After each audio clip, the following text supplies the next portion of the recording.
ಮೇಕೆದಾಟಿನ ವಿಷಯದಲ್ಲಿ ಕಾಂಗ್ರೆಸ್ ನಾಯಕರಿಗೂ ಜವಾಬ್ದಾರಿ ಏನಿದೆ ಅಂತ ಹೇಳಬೇಕಲ್ಲ. ಅವರು ನಾವು 100 ಬಾರಿ ಹೇಳಿದ್ದೇನೆ. ಪಕ್ಕದ ತಮಿಳುನಾಡಿನ ಇವರ ಮಿತ್ರ ಪಕ್ಷ ಇದೆಯಲ್ಲ PMK, ಅವ್ರ ಜೊತೆಗೆ ನೀವು ಕೂತು ಮಾತಾಡಿ ಅವರಿಂದ ಒಂದು ಅನುಮತಿ ಪಡೆಯತಕ್ಕಂಥದ್ದಕ್ಕೆ ಚರ್ಚೆ ಮಾಡಿ ಅವ್ರನ್ನ ಒಪ್ಪಿಸಿದ್ರೆ ಪ್ರಧಾನಮಂತ್ರಿ ಹೇಳಿ ಕ್ಲಿಯರ್ ಮಾಡಿಸ್ಬೋದು. ನೀವು ಇವರು ವಿರೋಧ ಮಾಡ್ಕೊಂಡು ಕೋರ್ಟ್ಗೆ ಹೋಗಿ ಕೂತಿದ್ದಾಗ ನಾನೇನು ಮಾಡೋಕ್ಕಾಗತ್ತೆ? ನಾನೇನು ಮೇಕೆದಾಟನ್ನ ಹರಿಸ್ತೀನಿ ಅಂತ ಹೇಳಿ ಪಾದಯಾತ್ರೆ ಮಾಡಿರಲಿಲ್ಲ. ಪಾದಯಾತ್ರೆ ಮಾಡಿದ್ದು ಇವರು. ಪಾದಯಾತ್ರೆ ಮಾಡಿ ಅಧಿಕಾರಕ್ಕೆ ಬಂದರು.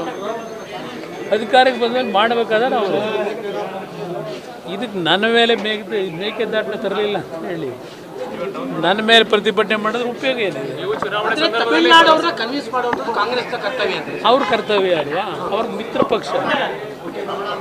ಮಿತ್ರ ಪಕ್ಷ ಇದ್ದಾಗ ಅವ್ರನ್ನ ಕನ್ವಿನ್ಸ್ ಮಾಡೋದು ಕಾಂಗ್ರೆಸ್ನ ಕರ್ತವ್ಯ ಇದೆ. ಯಾವ್ಯಾವುದು ಬೇರೆ ಬೇರೆ ಕೆಲಸಕ್ಕೂ ಇದ್ದಾರೆ ತಮಿಳುನಾಡಿಗೆ. ಅವ್ರು ಕರೆದ ಮೀಟಿಂಗ್ ಎಲ್ಲ ಅಲ್ಲಿ ಹೋದಾಗ ಅವ್ರು ಕರೆದಾಗ ಮೀಟಿಂಗ್ ಹೋಗ್ತಾರಲ್ಲ, ಅಲ್ಲಿ ಕೂತು ಚರ್ಚೆ ಮಾಡಿ ಸೆಟೇಟ್ ಮಾಡ್ಕೊಬರ್ಲಿ.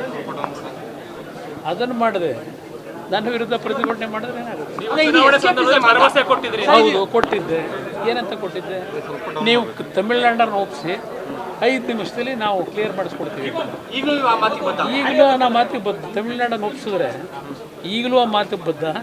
ಅದಷ್ಟೇ ಅಲ್ಲ, ಈಗಾಗಲೇ ದೇವೇಗೌಡರು ಮೊನ್ನೆ ಈಗೊಂದು 15-20 ದಿವಸಗಳ ಹಿಂದೆ ಮತ್ತೆ ಪ್ರಧಾನಮಂತ್ರಿಗಳಿಗೆ ಡೀಟೇಲ್ ಒಂದು ನೋಟ್ ಕಳಿಸಿದ್ದಾರೆ. ನಾವು ನಮ್ಮ ಡ್ಯೂಟಿ ಏನು ಮಾಡಬೇಕು, ನಮ್ಮ ಪಕ್ಷದಿಂದ ನಾವು ಮಾಡ್ತೀವಿ.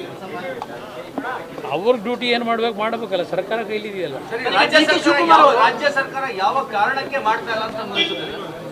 ಯಾವ ಕಾರಣಕ್ಕೆ ಅಂತಂದ್ರೆ ಅವ್ರಿಗೆ ಆ ಶಕ್ತಿ ಬೇಕಲ್ಲ. 140 ಜನ ಇಟ್ಕೊಂಡು ದಿನ ಬರೀ ಬೆಳಗ್ಗೆ ಎದ್ದು ಅವ್ರ ಮುಖ್ಯಮಂತ್ರಿ ಇವ್ರ ಮುಖ್ಯಮಂತ್ರಿ ಇದರಲ್ಲೇ ಕಾಲ ಕಳ್ಕೊಂಡು 2.5 ವರ್ಷ